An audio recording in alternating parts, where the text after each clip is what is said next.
What up, Cyborg? We back, man. Yo, I just wanted to do a quick follow-up video. Talk about that Olympic controversy, so-called controversy with Imane Khelif and that's the Algerian boxer, and Carini, the Italian one, who quit within 46 seconds of the start of the fight. You know, when the story came out, I was like everybody else, man. I was thinking, man, this shit is out of line. You can't have no dudes up in there fighting these girls, man, because it ain't gonna work out well. It's not gonna age well. You know what I mean? You should know that going in. So why even set it up that way? So anyway, the Italian boxer, she basically threw her hands up and said basically, I'm out of this bitch. You know what I mean? I'm not fighting this motherfucker. At first, supposedly because she thought she was in there with a man or somebody who was genetically not the same as a woman, right? And the media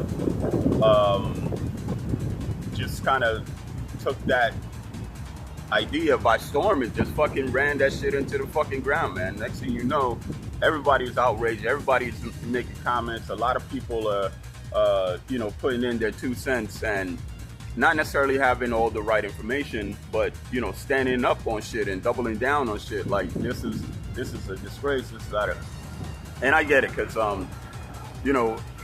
given that context, I see why people would be a little bit,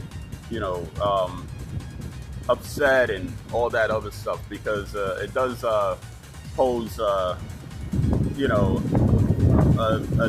propose a setting where it's unequal. You know what I mean? Like, you can't have dudes up in there fighting girls. I don't care how much of a woman you think you are. Fighting a man is just generally a bad fucking idea, okay? And it's not gonna look good in most cases if it does happen. So it was okay, I think, for people to be a little outraged given the context that they're working with, you know what I mean? Albeit it was misinformation as it turned out to be. But just, if you believe the shit that you was hearing, yeah, go ahead and be pissed off, man, because ain't nobody want their sister up and they getting bashed around by some fella from down the block, you know? But anyway, that wasn't the case, as it turns out. I did a video talking about Clarissa Shields, how she she went on Fox News, Fox motherfucking News, and she was over there, stomping down on this motherfucker. She was like, oh no, this is a dude, they can't, Clarissa, she got caught out there. They got her when that fucking story was hot off the press, and they brought her ass on Fox News and said, yo, come down and let's talk about it. Just me and you, let's talk about it. She got up there, ran her fucking mouth. 24 hours later, Clarissa Shields was like, God damn, so that wasn't the real story? Oh, hell no. So she apologized like a motherfucker. And then your boy Oscar De La Hoya, that motherfucker was another one. He was out there and talking about all this shit. And, I ain't mad at him. Because of the why. Why were they talking so much shit? Why was Clarissa Shields outraged? Why was Oscar De La Hoya outraged? Why was anybody fucking outraged?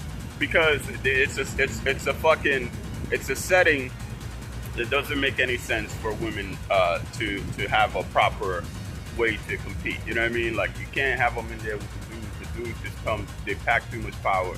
They feel different. They're not getting hurt the same by the women as they're hurting the girls, right? So you can't be mad at the people that were outraged, but we do as a society just have to do a better fucking job of, like, hearing the bullshit, taking the time to really assess the situation before we start commenting on it, because a lot of people want to jump on the story when it's new, because it's social media, it's the internet, it's a new age, you know what I mean? So everybody want to be in the loop when the loop is, popping off. Nobody want to talk about the story too late. Everybody want to talk about it when the shit is hot off the press. But at the same time, that's the exact time when people do the most fucking up, because we have the least amount of information. Nothing's been revealed. We don't have all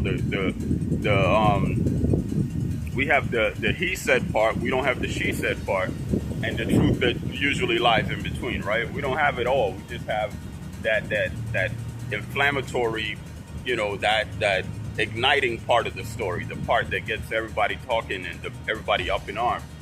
And then you come 24 hours later, you come to find out we didn't know shit. We've been fucking hoodwinked and bamboozled and lied to, or whatever the fuck the term is. You know what I mean? And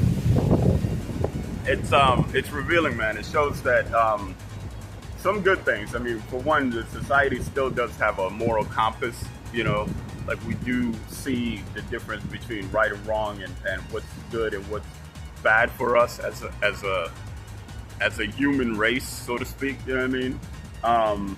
And that there are people that's still willing to speak up when they see what they perceive to be an injustice or something that is antithetical to true progress, you know what I mean, and true competition. So it's good that it shows that side of us, but it also shows our instinct to, jump to fucking conclusions. We be jumping like a motherfucker to conclusions, like Carl Lewis out this motherfucker.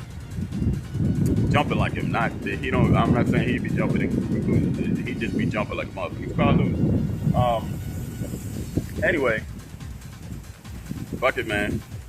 Another day. Check with y'all next time. Peace.